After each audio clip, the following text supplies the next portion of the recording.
అయితే నేను మైదా పిండి లేకుండా ఓన్లీ మన బియ్యం పిండితో అయితే నేను బజ్జీలు వేద్దాం అనుకుంటున్నానండి. నేను ఒక కప్పు అయితే బియ్యం పిండి తీసుకున్నాను. అదే కప్పుతో నేను గోధుమ పిండి తీసుకుంటున్నాను. గోధుమ పిండి కొంచెం తక్కువ తీసుకున్నా పర్వాలేదు, నేను కొంచెం ఎక్కువ తీసుకున్నాను. అందువల్ల స్పైసీ దాని గోధుమ పిండి అనే టేస్ట్ అనేది తెలిసిందండి నాకు. కొంచెం అందులోకి మన ఉప్మా రవ్వ ఉంటుంది కదండి, అది తీసుకున్నాను. ఇది ఉప్మా రవ్వ దోశల్లో వేసుకున్న క్రిస్పీగా వస్తాయి కదండి, ఇంకా బజ్జీలు కూడా అలా రావాలని చెప్పేసి నేను ఉప్మా రవ్వ అనేది కొంచెం తీసుకున్నాను. కొంచెం చూడండి జీలకర్ర కూడా కొంచెం యాడ్ చేసుకున్నాను. ఇంకైతే ఒక హాఫ్ కప్ అయితే పెరుగు యాడ్ చేసుకున్నాను.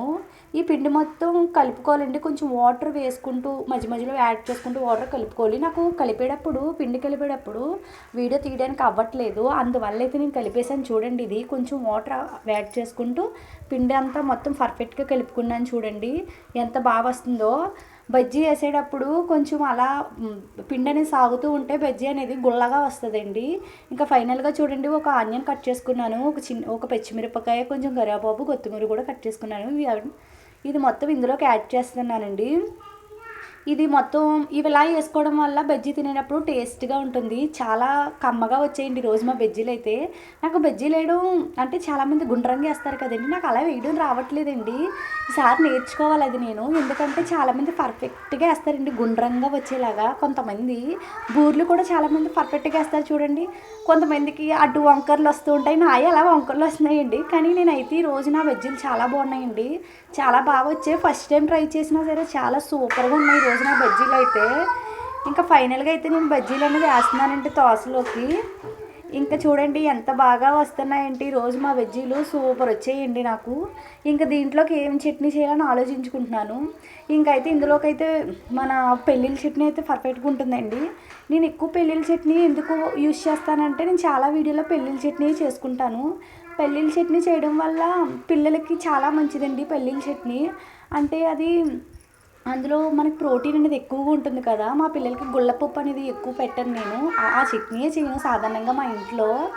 అందుకైతే నేను గుళ్ళపప్పు చట్నీ ఎప్పుడు చేయను మా ఇంట్లో. సాధారణంగా అప్పుడప్పుడు మన బొంబాయి చట్నీ అలా చేస్తాను, కానీ గుళ్ళపప్పు చట్నీ చేయను, దానివల్ల గ్యాస్ పట్టే ప్రమాదం ఉంటుందని. ఇంక చూడండి ఫైనల్గా అయితే నా బజ్జీలు భలే వచ్చాయండి ఈరోజు. ఫస్ట్ టైం ట్రై చేసిన పర్ఫెక్ట్గా వచ్చాయండి. మీరు ఎప్పుడైనా ఇలా ట్రై చేయండి మీ ఇంట్లో గోధుమ పిండి ఉన్నప్పుడు. ఇది మొన్న అమ్మ వాళ్ళ ఇంటికి వెళ్ళినప్పుడు బియ్యం పిండి మిగిలిపోయిందండి అమ్మ వాళ్ళ ఇంట్లో. ఆ బియ్యం పిండి మా అమ్మ యూస్ చేయదండి ఎక్కువ, అందువల్ల నేను తెచ్చేసుకున్నాను. మొన్న వరలక్ష్మి పూజకి వెళ్ళాను కదండి, అప్పుడు అమ్మ బియ్యం పిండి ఉందమ్మా అంటే పట్టుకొచ్చేసానండి.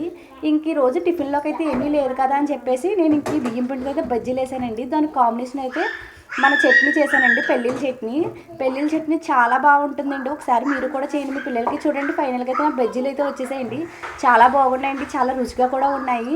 మీరు ఎప్పుడైనా ఇలా ట్రై చేస్తున్నారా లేకపోతే లేదా ఒకసారి నాకు కామెంట్ సెక్షన్లో తెలియచేయండి.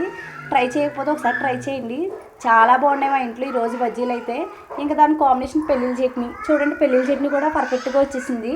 ఇంక ఇది కూడా అయిపోయింది, ఇంకా పిల్లలకు కూడా పెట్టేశాను ఈరోజు. చాలా బాగున్నాయి అమ్మ ఈరోజు బజ్జీలు, చాలా బాగున్నాయి, బయట కన్నా చాలా బాగున్నాయి అన్నారండి మా పిల్లలు. మా హస్బెండ్కి కూడా చాలా బాగా నచ్చాయండి ఫస్ట్ టైం నా బజ్జీలు. కానీ నా బజ్జీలు షేపులు రావట్లేదండి. ఇంకా చూడండి ఫైనల్గా బజ్జీలు రెడీ.